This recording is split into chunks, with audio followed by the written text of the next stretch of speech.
একটা শোকজ জারি করবো বা তাকে ডেকে একবার ধমকাবো বা চমকাবো, আপনি চেঞ্জ করেছেন যখন ডিজিকে চেঞ্জ করেছেন, তাও 48 ঘন্টায় দুবার, তাহলে এখানে এনআইএ ডিরেক্টর কেন চেঞ্জ হবে?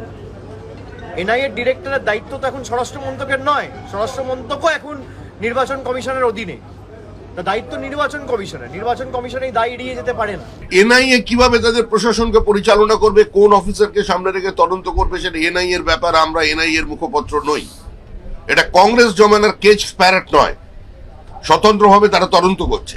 বিস্ফোরণ কাণ্ডে তদন্তে গিয়ে শনিবার ভূপতিনগরে আক্রান্ত হয় এনআইএ। সেই ঘটনায় এবার কলকাতা হাইকোর্টে দ্বারস্থ হয়েছে এই কেন্দ্রীয় এজেন্সি। মামলা দায়ের করার অনুমতি দিয়েছেন বিচারপতি জয় সেনগুপ্ত। রাজ্য পুলিশের স্থানীয় ওসি হোক, পুলিশ সুপার হোক, সবারই ঘটনা হচ্ছে যে এনআইএকে এত ফোর্স দিতে দেরি করা হলো, টালবাহানা করা হলো, কিন্তু ঘটনা ঘটে যাওয়ার পর তাদের ভূমিকা কি ছিল, তারা পুলিশি সহায়তা কতটুকু পেয়েছিল, তাতে